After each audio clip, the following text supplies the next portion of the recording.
todos a bendita paz do nosso Senhor Jesus Cristo.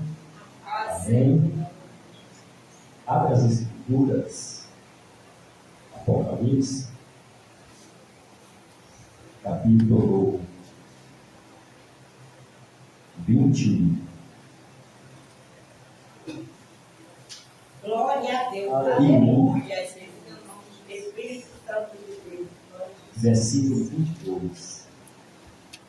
Apocalipse, capítulo 21, versículo 22. E tem um último versículo apenas, a não ser esse. Apocalipse, capítulo 21, versículo 22. Está falando dentro do céu. Não vi templo dentro do céu. Apocalipse, capítulo 21, versículo 22.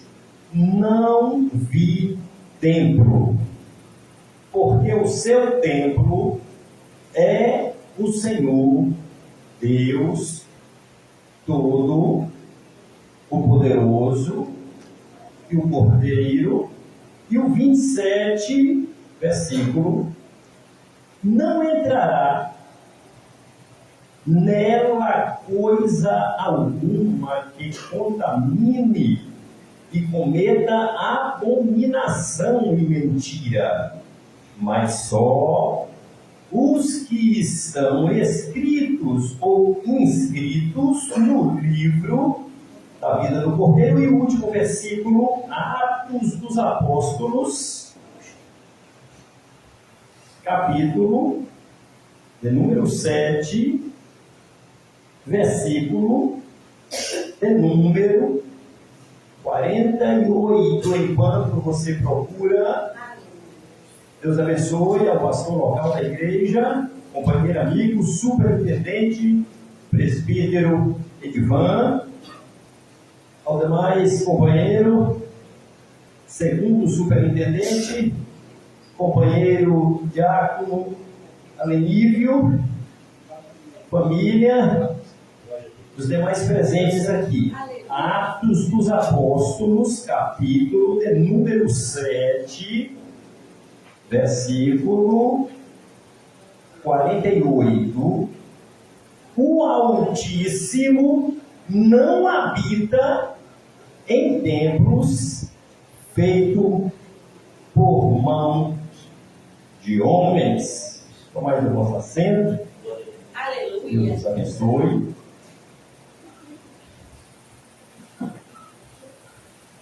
Glória a Deus.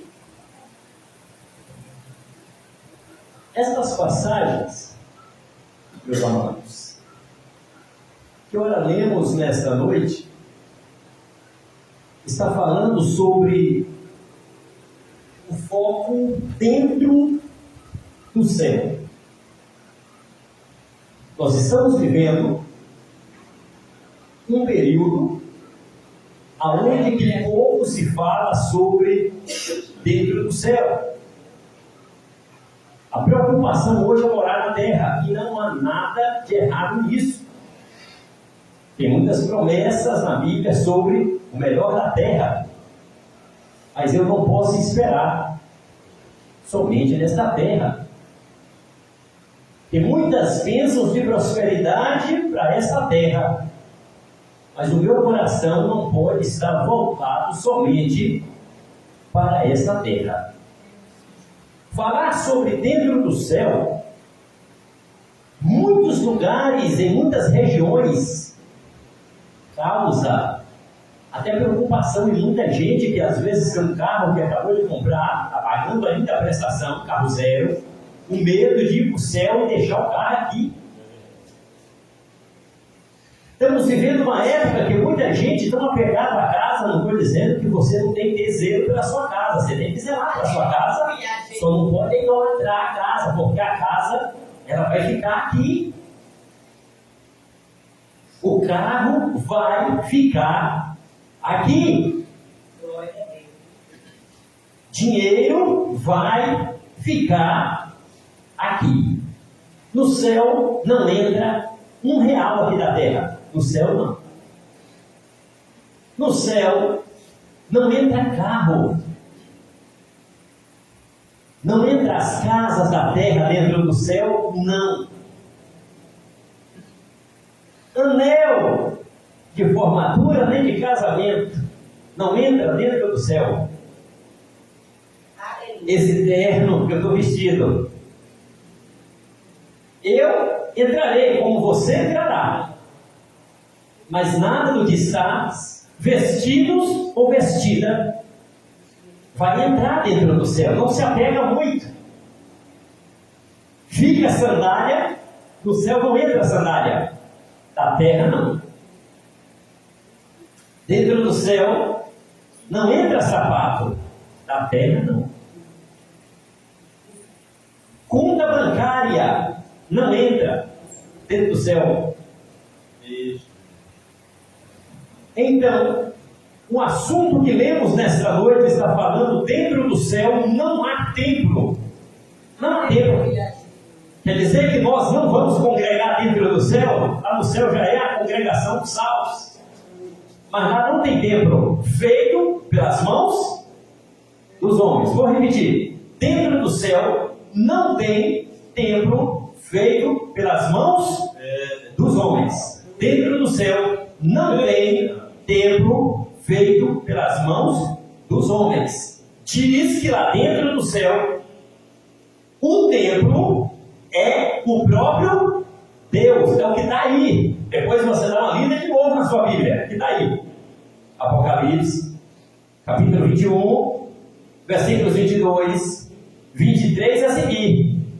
Dentro do céu não tem templo feito pelas mãos dos homens.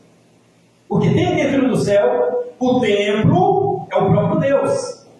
E não queiramos entender quem é Deus, porque nunca nós saberemos toda a dimensão de Deus. Nunca.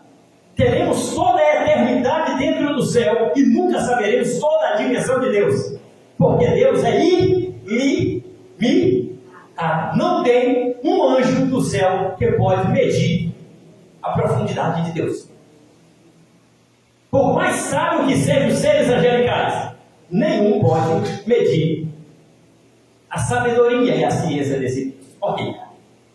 Dito isso, já falamos sobre o templo dentro do céu que não tem, feito pelas mãos dos homens. O templo dentro do céu é o próprio Deus. De cara, já sabemos que tem que estar dentro do céu para saber como é esse templo lá. Porque não dá para explicar com palavras humanas, tem que estar lá dentro. Surge uma pergunta: se Deus não habita em templo feito por mão dos homens, é o que nós lemos no livro de Atos dos Apóstolos, capítulo de número 7, versículo 48. Deus não habita em templo de pedra feito pelas mãos dos homens. E não sou eu que estou dizendo, é a palavra. Aleluia. Primeiro livro dos Reis, capítulo de número 8, versículo 27, está escrito que os céus e os céus dos céus não podem conter Deus. A terra não suporta Deus. A terra explodiria. Pelo poder de Deus, a terra explodiria. Ela não contém Deus. Ela não consegue conter a Deus. Em Crônicas, capítulo 2 e 16, está escrito que os céus e os céus dos céus não podem conter a Deus. Falando sobre a estrutura desse poder do Deus que nós servimos. Diante de tudo isso, fica uma pergunta: se Deus não habita em templo feito por mão dos homens, por que você é a habitação desse Deus? Por que eu sou? Pode, todo mundo aqui sabe a resposta. Todos aqui vêm para EBD, já tem a resposta na mente. Gênesis capítulo 2 e 7, sabemos que nenhum dos presentes aqui foi feito por homem, nenhum. Embora nós viemos, de uma certa forma, pelos nossos pais, nosso pai e mãe. Aleluia, Jesus. Só que um detalhe, não foi o meu pai, que se chama Benedito José Salvino, que me deu a vida, e não foi o seu pai e nem a sua mãe que te deu vida, embora ela te deu a luz, mas ela não pode e não tem poder de te dar a vida. Dar a luz é uma coisa, dar a vida é outra. Aleluia. Nenhum ser mortal na terra tem o poder de dar a vida a ninguém. Apenas Deus tem o poder de dar a vida e tirar a vida. Sabemos que surge muita preocupação na terra sobre o que o outro vai pensar de você e sobre o que o outro vai pensar de mim. A preocupação não deveria ser essa. O outro não te deu a vida e não me deu a vida. Quem me deu a vida foi Deus. Agora, a Bíblia diz que todos aqui um dia prestarão conta diante de Deus, pastor. Mas eu já sou salvo, mas é o salvo mesmo. O salvo vai dar conta diante de Deus. Onde é que está isso? Está em 2 Coríntios, capítulo 5, versículo 10, na sua Bíblia, daí. Todos devemos comparecer diante do tribunal de Cristo. Sua mulher não vai dar conta de você, não, é você. Seu marido não vai dar conta de você, é você que vai dar conta de você. Seu filho não vai dar conta de você, é você que vai dar conta de você. E o pai não vai dar conta do filho, o filho não vai dar conta do pai, a mãe não vai dar conta da filha, a filha não vai dar conta da mãe, o marido não vai dar conta da mulher, e a mulher não vai dar conta do marido, o parente não vai dar conta de você, e você não vai dar conta do seu parente. Então é o momento de refletir nesse culto de ensino. Nós estamos preocupados mais com o quê? Com aquilo que os outros pensam de você, ou com aquilo que você vai acertar conta diante de Deus? É o momento de pensar na balança. Eita Deus, amém. A quem você está mais agradando? A quem eu estou mais agradando? Você está agradando mais a quem? Ao seu marido ou a Deus? Marido está agradando mais a quem? Mais a esposa ou a Deus? Filhos estão agradando mais a quem? Ao pai ou a Deus? Pais estão agradando e fazendo a vontade mais dos filhos ou fazendo mais a vontade de Deus? Parentes e parentes estão fazendo mais a vontade do patrão, da patroa ou a vontade de Deus? Embora a Bíblia não manda eu desobedecer a ninguém. A Bíblia não manda eu ser rebelde à minha esposa. A minha esposa também não tem parâmetro na Bíblia para se rebeliar contra mim. Nem ninguém tem parâmetro na Bíblia para se rebeliar contra marido, contra mulher, contra filho, contra pai, contra mãe, contra pastor, contra a igreja, contra a ovelha. Não! Mas ao mesmo tempo é pesar na balança. A quem eu estou mais agradando? Eu estou preocupado mais com o que na vida? Com aquilo que a minha mulher acha ou com aquilo que Deus acha? Com aquilo que o seu marido acha ou com aquilo que Deus acha? Com aquilo que o outro acha de você ou com aquilo que você, logicamente, tem de Deus? Porque você não vai acertar conta para seu marido dentro do céu. Lá dentro do céu, seu marido não pode fazer nada por você. E sua mulher também não pode fazer nada por você. E seu filho não pode fazer nada por você. E sua filha não pode fazer nada por você. E os seus parentes não podem fazer nada por você. Lá é você e Deus. É eu e Deus. É nós e Deus. É cada um. A Bíblia fala, repetindo, segunda carta de Paulo aos Coríntios 5:10. Todos devemos comparecer perante o tribunal. Aleluia. Diante do tribunal é acerto de conta. Pastor, mas eu já estou salvo. Mas a Bíblia não diz que você não está salvo. Você já é salvo. Mas vai ter acerto de conta. Esse acerto de conta, digamos que se fosse aqui dentro da igreja, ao público, ao vivo e a cores, alguém ficaria com raiva. Alguém de repente ficaria com vergonha, misericórdia, vai me expor. Eu logicamente serei visto por todo mundo. Eu quero que você reflita comigo o que está no livro de Mateus, capítulo de número 8, versículo 11, 12 e 13, que dentro do céu tem uma mesa que só tem um início, mas não tem fim. É uma mesa infinita. Jesus disse, está aí na sua Bíblia aí. Mateus capítulo de número 8, versículos 11, 12 e 13, está escrito que dentro do céu tem uma mesa que assentar-se-á quem? Abraão, Isaac e Jacó e todos os eleitos e eleitas, todos os escolhidos assentarão a essa mesa. Ok, dentro do céu. Agora, voltando a falar sobre dentro do céu, tem um tribunal. Esse tribunal vai dar todos os crentes de todos os tipos, de todas as raças, que passou desde a época do passado. Que época do passado? Hebreus, capítulo de número 11, começa a falar passado da fé. Qual é, logicamente, que começa essa fé? A Bíblia dá o nome do primeiro homem que morreu fisicamente. Eu não preciso te perguntar, porque a resposta já está na ponta de seu paladar. O primeiro homem a morrer fisicamente, o pastor, foi Adão. Adão morreu espiritualmente, foi o primeiro. Mas Adão não foi o primeiro a morrer fisicamente, e você sabe muito bem disso. Foi Eva, não foi não. A morrer primeiramente fisicamente não foi. E você sabe muito bem disso. Adão foi o primeiro a morrer espiritual, e Eva foi a primeira a morrer espiritual. Mas fisicamente, eles não foram o primeiro a morrer, e você sabe muito bem disso. Onde é que está a primeira pessoa que foi a primeira a morrer fisicamente? Está no livro de Gênesis, capítulo de número 4, versículo 8 a seguir. Você sabe de que eu estou falando. O nome dele é Abel. O nome de Abel está registrado no livro de Hebreus, capítulo 11, dizendo assim: pela fé, Abel morreu, deixando um poderoso testemunho, pelo que depois de morto, o testemunho de Abel ainda fala. Foi o primeiro a morrer pela fé, foi Abel. Eu falo de pessoa. Alguém pode falar, não, pastor? Fisicamente, Abel não foi o primeiro a morrer. Se eu estivesse tratando de forma geral, não foi. Você sabe que não foi. Mas eu estou falando de seres humanos. E se eu fosse falar em geral, o primeiro a morrer fisicamente se encontra no livro de Gênesis, capítulo 3. Leia o capítulo todo que você vai ver falando lá de um cordeiro que Deus matou. Lembra? Lembra? Vocês lembram? Um cordeiro que Deus matou lá? Lembra? Todo mundo lembra dele? Teve um cordeiro e não foi símbolo não, foi literal, lembra?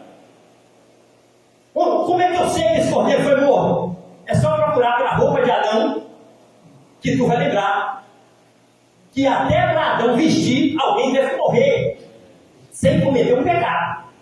Adão peca e Deus teve que matar um animal para vestir a vergonha de Adão e vestir a vergonha da irmã Eva. Alguém teve que morrer para vestir a vergonha de quem pecou. Você lembra? Gênesis capítulo 3, né, o capítulo todo, que tu vai ver. A Bíblia fala que Deus fez pele de animal. Ah, mas como é que o senhor sabe, pastor, que foi um cordeiro? Apocalipse capítulo 13, versículo 8. Ele é um cordeiro que foi morto lá no princípio de Gênesis. Está na Bíblia, cordeiro que foi morto. Aí pega esse cordeiro que foi morto lá no princípio de Gênesis para tipificar Cristo, que logicamente teria sido morto lá atrás. Mas na realidade Cristo morreu na cruz. Mas já era um tipo de Cristo que haveria de morrer para vestir a vergonha do homem. Entendeu como é que funciona? Falando de, em geral, não foi Abel o primeiro a morrer. Foi um cordeiro que morreu, literalmente falando, para vestir a vergonha do homem e da mulher. Agora, falando de pessoa, o primeiro a morrer na Bíblia, em pessoa, fisicamente falando, não estou falando de forma espiritual, vou te repetir, espiritualmente falando, o primeiro a morrer, Adão, o primeiro a morrer, Eva, espiritual, fisicamente falando, não foi Adão e não foi Eva, embora a sentença de morte já estava decretada, porque eles pecaram e já estava com prazo de validade. Deus disse, vocês vão morrer porque pecou. A alma que pecar, essa morrerá. No dia que tu comer, certamente morrerá. Eles comeram, se obedeceram, já tinha a sentença, só faltava a data, o dia e a hora de morrer. Deus sabia, mas eles não sabiam. Ok. O primeiro a morrer fisicamente e ser enterrado foi assassinado, mas morreu. Abel. Hebreus capítulo 11 fala do nome de Abel. Foi o primeiro nome que está escrito em Hebreus capítulo 11, dizendo, pela fé, Abel foi morto, mas deixou um testemunho. E pela fé, esse testemunho de Abel ainda fala, mesmo ele depois de morto. Ok. Dentro do céu vai dar todos aqueles que morreram pela fé, ao começar por Abel, que foi o primeiro a morrer fisicamente. E depois vem quem? Vem os demais. Adão, Eva, todos, na Bíblia, você sabe muito bem, na Bíblia só tem dois que andou na terra e nunca morreu e está vivo até hoje. Você sabe muito bem disso que eu estou falando, porque você é inteligente. Só tem dois. Aleluia. Eu poderia dizer que tinha três. Tem resposta na Bíblia? Até tem, Melquisedeque. Você não me prova na Bíblia que ele morreu. Eu posso também não te provar que ele não morreu, mas você também não me prova que ele morreu. Pastor, mas só não me prova que ele morreu. E você também não me prova do outro lado. Não tem prova que Melquisedeque morreu. E também não tem prova que ele não morreu. Eu acredito que ele não morreu. Ah, pastor, mas eu creio que ele morreu. Então você fica assim, você acredita da sua forma, que eu acredito na minha forma, e nós vamos para o céu, dando glória a Deus, e aleluia, e não há pecado nisso. Maravilha, maravilha por isso. Ok, vamos falar então daqueles dois que não morreu, e você sabe o nome deles, e eu vou só adiantar para, de repente, você que ainda não veio DVD, o nome desses dois que não morreram, os que veio DVD já sabem o que eu estou falando, porque você é inteligente. O nome deles é Gênesis capítulo 5 e 24, está aí o nome. E o nome do outro que não morreu é 2 Reis, capítulo 2 e 11, está aí o nome dos dois, deu o nome dos dois aí para você. Deu o nome dos dois que não morreu. Primeiro nome que não morreu, Gênesis 5 e 24, pronto, já deu o nome dele, não morreu. É só ir lá, entendeu? O segundo que não morreu, 2 Reis 2 e 11. Pronto. É só ir lá que já deu os nomes. Agora vamos voltar a falar sobre o templo. Pastor, o que quis a ver sobre o templo? Eu quero que tu entenda sobre dentro do céu. Dentro do céu não tem templo feito por mãos de homem. Se não tem templo feito por mãos de homens, o templo que tem lá, a Bíblia diz que não é templo feito por mãos dos homens. É o próprio Deus que é templo. Só que você não pode medir esse tempo, porque não tem como medir. Porque Deus está além da sua imaginação. E está além do meu pensamento. É só dar glória, aleluia, pela fé. Maravilha.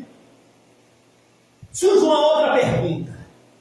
Se Deus não habita em templo feito por mãos dos homens, por que Ele habita dentro de você e de mim? A resposta você já sabe. Você é leitor de Bíblia. Você está vindo na EBD, você é inteligente, Gênesis 2 e 7. A resposta está aí. Por que Deus habita dentro de você e de mim? Porque você e eu não fomos feitos por mãos humanas. Você é inteligente, você entendeu? Você não foi feito por mãos humanas, pastor. Mas eu vim do meu pai e da sua mãe, da minha mãe. Ok, só tem um detalhe. Não foi seu pai que te deu a vida. É bom você entender isso. Ah, mas minha mãe me deu a luz, mas não te deu vida. Aleluia. Ela me deu a luz, mas não te deu vida. Embora dar a luz alguém interpreta como dar vida. Mas é uma forma que o portuguesado entende. Mas na origem não existe isso. Quem deu a vida para mim e para você é Deus. Aleluia. Os demais simplesmente foram coparticipantes. Você entendeu?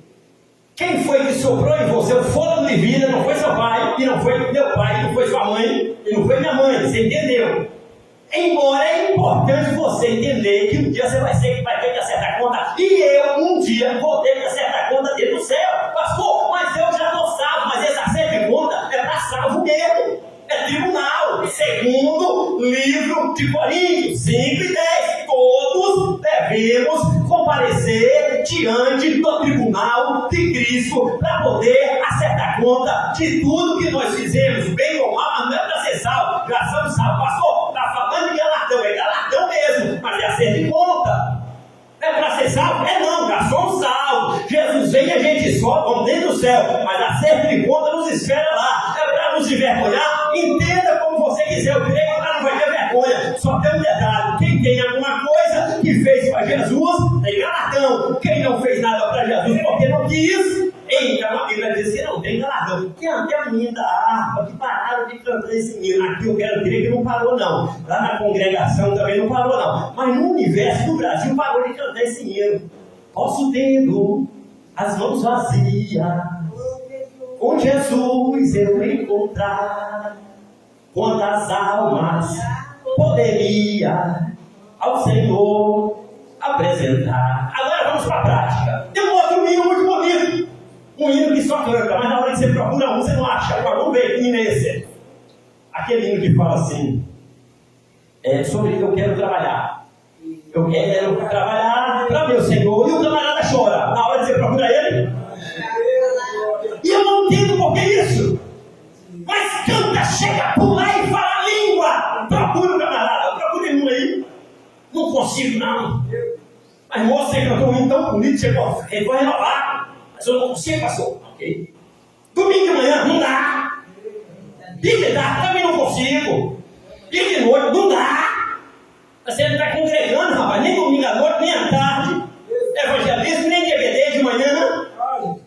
Terça-feira tu não vem, ou quinta-feira tu não vai. Ou quarta também tu não vem, nem sexta tu não vai. E cada dia é uma justificativa mais bonita do que a outra. E na hora de cantar, é um hino bonito. Eu quero trabalhar para meu Senhor. Levando a palavra, é com amor. Procura, não acha. Mas canta que é uma maravilha, mas na hora que procura, não acha. E na hora de pregar, eu quero trabalhar, conta comigo. Pode contar comigo, manda mensagem, manda áudio. Olha, precisar com as ordens. As ordens de quem? Procura, não dá. E quarta, também não. E sexta, não fui não. E sábado, não dá. E domingo de manhã, também não vou. E domingo à tarde, não dá não. Domingo à noite, mas como que eu queria. Cada dia tem uma árvore, mas não vem não. Mas na hora de pregar, eita glória. E na hora de cantar, aleluia. Chega a ser renovado, só não trabalha. O renovo é grande, só não faz. E se falar uma coisa, eu estou bem melhor do que aqueles que estão na igreja, não sei como. Eu passou de uma congregação que não vou dar nome. Cidadão, ele é eclesiástico, não vou falar título, vocês são inteligentes, não vai dar dando título que dá problema.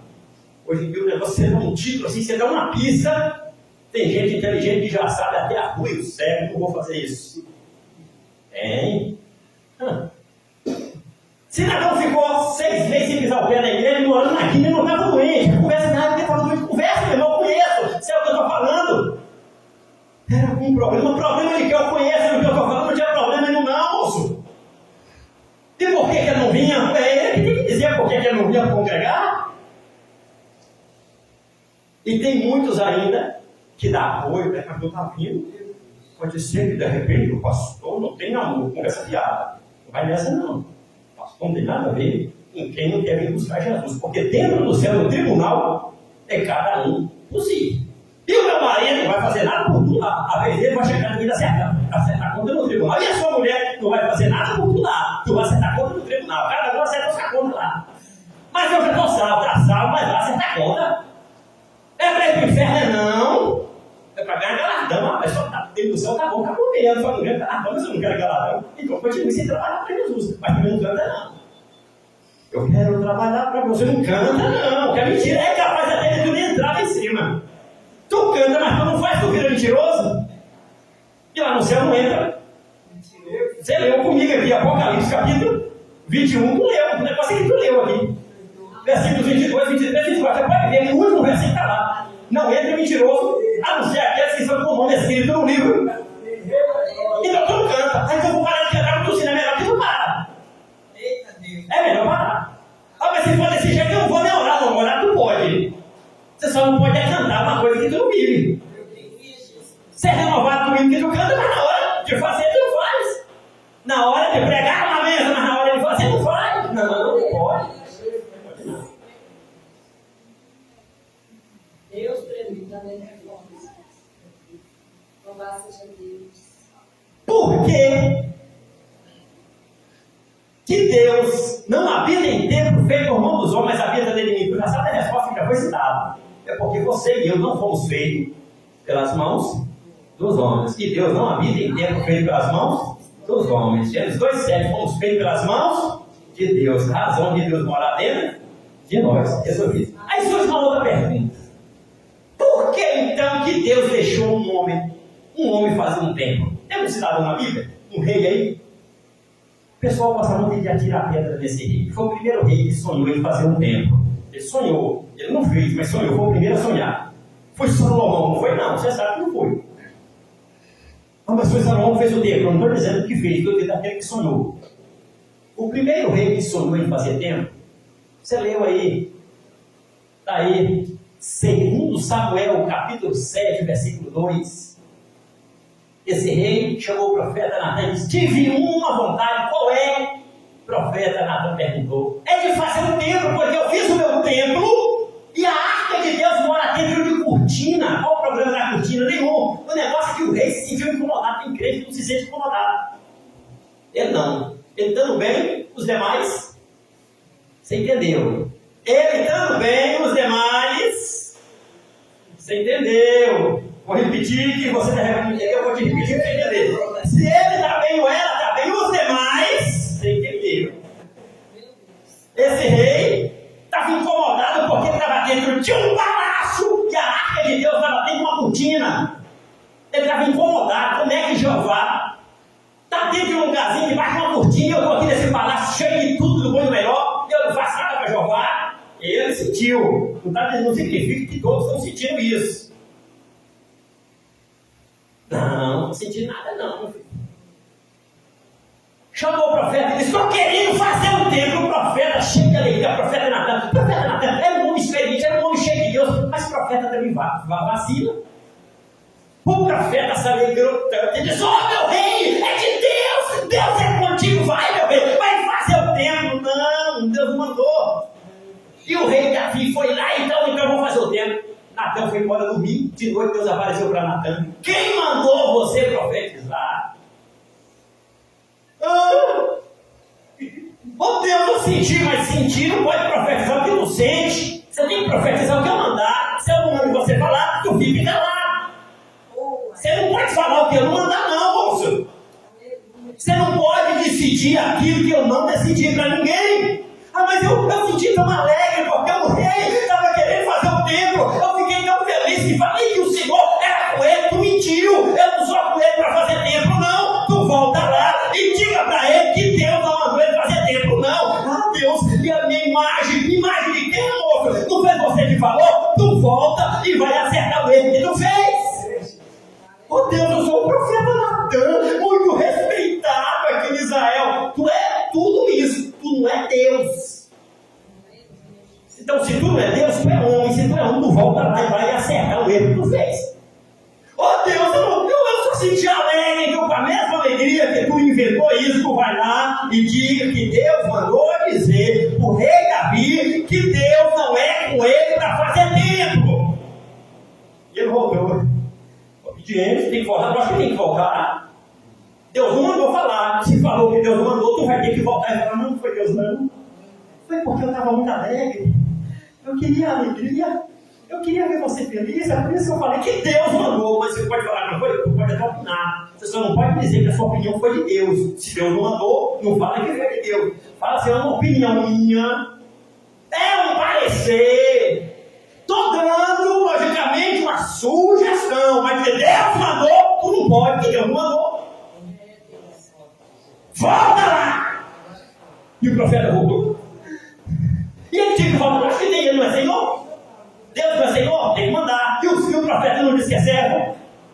Aí tem um hino muito bonito que muita gente canta: quero meu servite, ó meu rei Jesus. E aí você procura ele para ser servo. Ele não quer não. Tinha uma oferta ali, mas eu não. É não. Pega uma salva ali, fecha a cara. Mas rapaz, você não é obreiro. Fechou a cara para tirar oferta. Fecha a cara, fica uma semana sem dar paz. Deus está falando, você não não, viu? Com raiva. Dá oferta aí, irmão.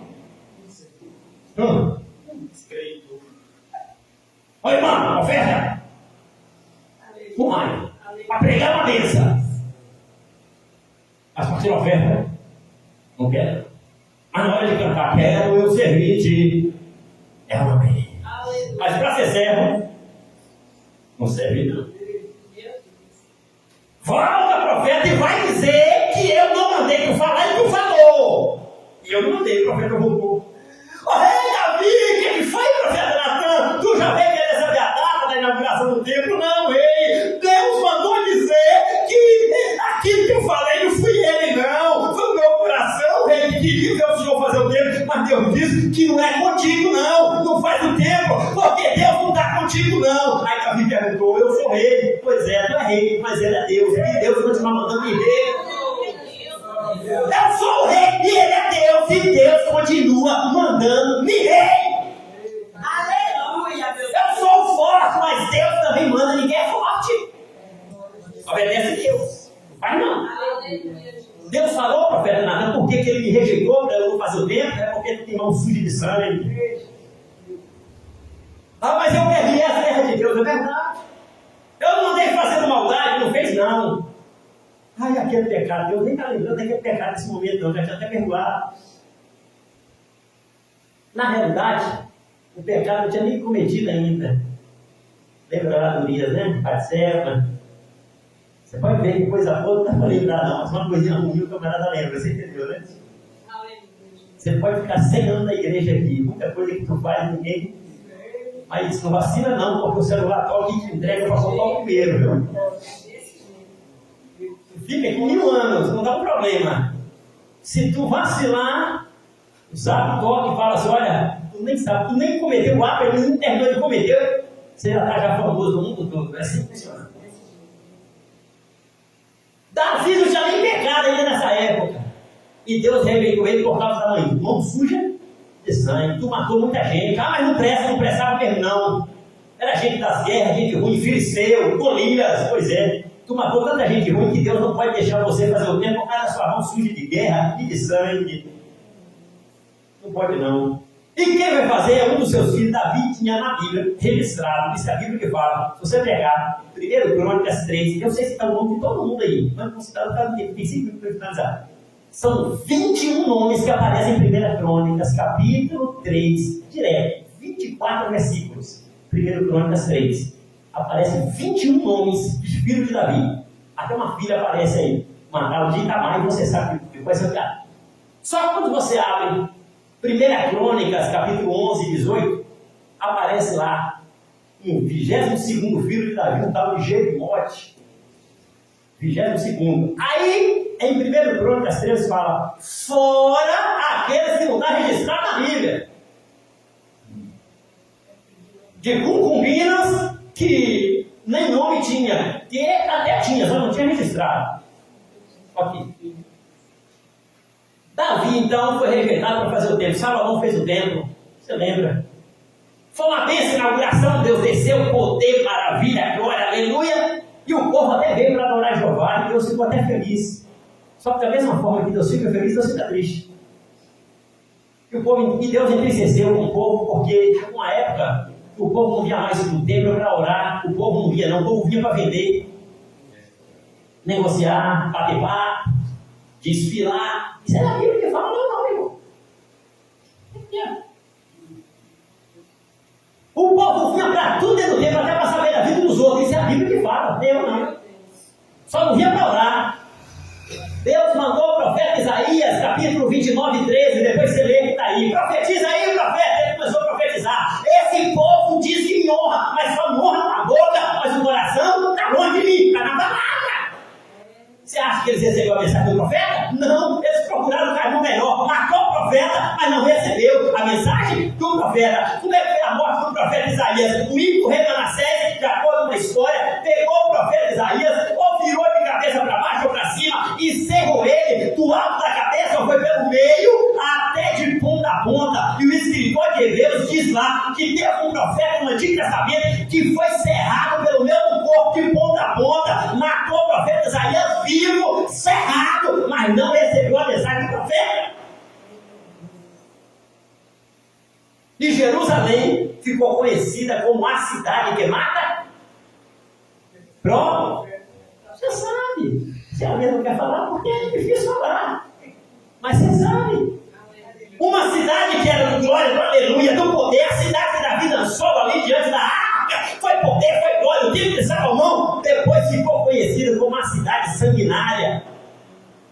E você acha que Deus desistiu? Deus não, matou um, Deus manda outro. Vai lá, Ezequiel, profetizou Isaías. Fizeram tanta maldade com o profeta Ezequiel, que até a mulher do profeta profeta, de acordo com a Bíblia, morreu. A mulher do profeta Ezequiel morreu, porque eu disse, não chora não, isso é a Bíblia que fala. Aonde, pastor? Você vai lá, lê os 47 capítulos de Ezequiel, tu acha? Deus falou com o profeta, tu não chora não. Deus, a mulher morreu, não chora não, porque Israel também está morto, e eu não posso chorar por eles. Tu vai sentir a dor que eu estou sentindo. Profeta não é só profetizar, é sentir a dor de Jeová. Se tu sentir tristeza de Jeová, Jeová também está triste com o povo. Para me finalizar, o tempo passou, o povo matou os profetas Jeremias, apedrejou e tal, não quiseram receber as profecias de jeito. A Bíblia fala que Deus ficou tão indignado porque o povo estava dentro do templo dizendo que estava cantando e adorando, mas o coração estava longe de Deus. Deus fala, então não precisa mais de tempo, para que tempo? Nabucodonosor, vem cá! Lá vem Nabucodonosor, sem Jeová. Tu já sabe o que deve fazer, é para já. Porque para fazer coisa boa é difícil achar para fazer coisa ruim é para já. Pois destruiu com muralha, tempo virou pó e cinza. Acabou o tempo. Ninguém mais cantava. Cantar para quê? Ele estava vivendo. Pregar para quê? Aquele tempo não servia nada. Ficou sem tempo. Aí teve a Babilônia, foram levar para a Babilônia. Aí lá os babilônios perguntavam para aquele povo que cantava dentro do templo, e agora é escravo da Babilônia: canta, prega aí, moço, uma mensagem que não pregava dentro do templo, canta os louvores do templo. Aí eles diziam: onde é que nós vamos cantar? Estão em terra estranha. E nós matamos os profetas de Deus, nós não quisemos Deus. E hoje estamos pagando pelo pecado que nós cometemos. Deus disse: meu povo arrependeu. Aí Deus levantou Zorobabel, levantou o profeta Ageu, levantou logicamente sacerdote Josué, filho de Josadaque, e levantou e começou a fazer o segundo templo, conhecido como o templo de Zorobabel. E o diabo se levantou, e levantou um tal de Bislão, mas não levantou um tal de Mitredate, e levantou lá um tal de Sinzai, e levantou lá um tal de Reum, e foi levantando um monte de inimigos de Deus. A Bíblia fala que o imperador Artaxerxes, que era um falso Artaxerxes na época, parou a obra. Depois, lá na frente, Deus levantou de novo o profeta Zacarias, profeta Ageu, profetiza aí, vai ter novamente a segunda glória do segundo tempo. Ah, Deus, mas o imperador mandou parar de fazer, mas Deus está mandando continuar. Deus, o imperador disse que não vai ter tipo não, mas Deus está dizendo que vai ter. Deus mata esse imperador e levantou um outro imperador conhecido como Dario ou Persa lá na frente, de acordo com essa e de acordo com Neemias. O tempo foi concluído, a glória de Deus desceu e cumpriu a profecia de Ageu. A glória da segunda casa será maior do que a glória da primeira. Deus voltou para dentro do templo, o povo voltou a cantar dentro do templo, o povo voltou a pregar dentro do templo, o povo pediu perdão para Deus, Deus perdoou, o povo se converteu, Deus perdoou, o povo voltou para Deus, Deus perdoou. E agora eu entrego o microfone. Agora chegou no Novo Testamento. Um povo dentro desse mesmo templo de Zorobabel. João capítulo 2, o que o povo estava fazendo? A mesma coisa, vendendo. É pecado vender? Não é não, desde que for para arrecadar coisa do reino. Só que eles não estavam arrecadando nada para a gente de Deus. Ah, pastor, mas eu estou te dizendo que se tudo que você fizer for para o bem da obra, não há problema disso. O negócio que eles estavam trabalhando a hora. Olha pombo, olha boi, olha o cabrito na hora do culto. Mas não era para arrecadar dinheiro para fazer festa para a igreja, não. Porque se fosse, Jeová até com exceção. Corrija eles depois, mas era uma exceção. Olha a fazenda! Olha o carro! Olha a moto! Eles não estavam adorando dentro do templo, não. João capítulo 2, depois você lê lá. E Jesus dentro do templo. Chegou na hora da gritaria. Olha o povo! Eu vendo mais barato, eu estou vendo mais caro. Olha, olha, olha, olha. Orar que é bom. Ofertar que é bom. Era uma viuvinha lá que apareceu, era a última ofertinha.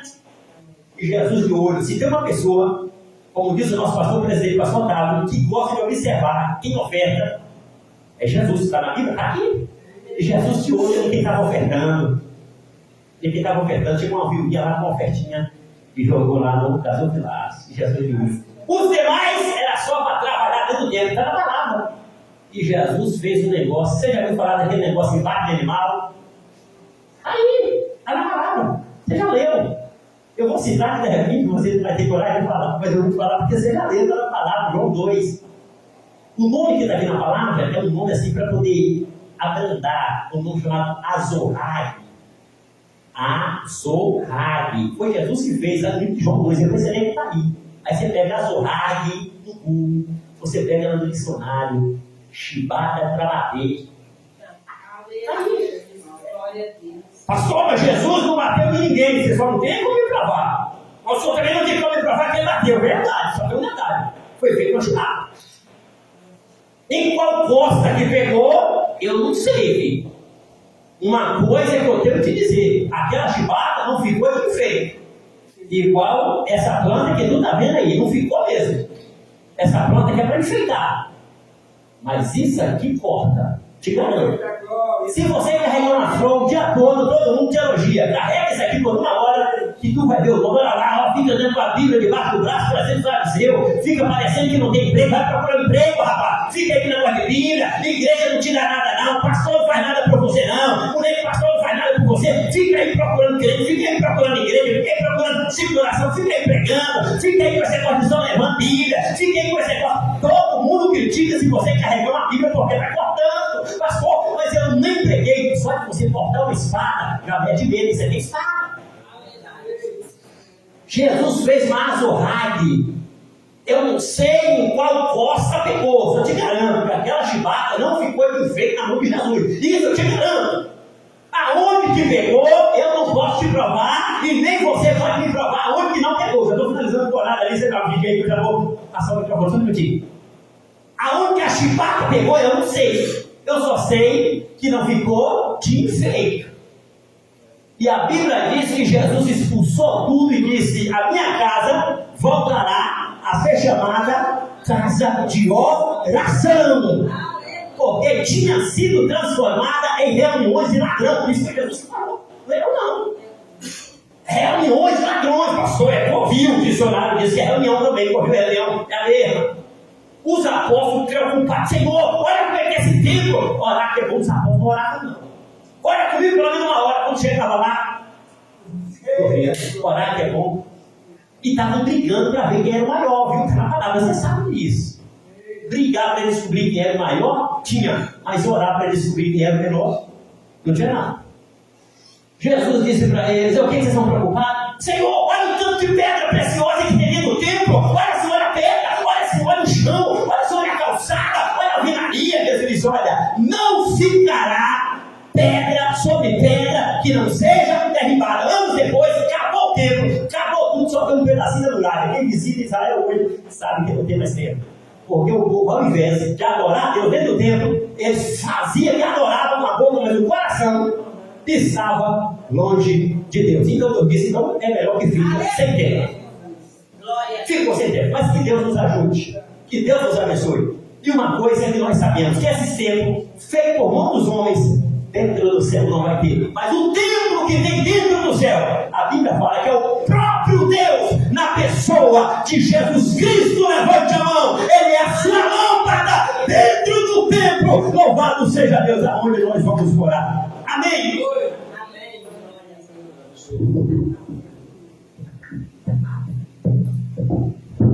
Quando foi essa, né? E eu tive só do pastor Fabiano.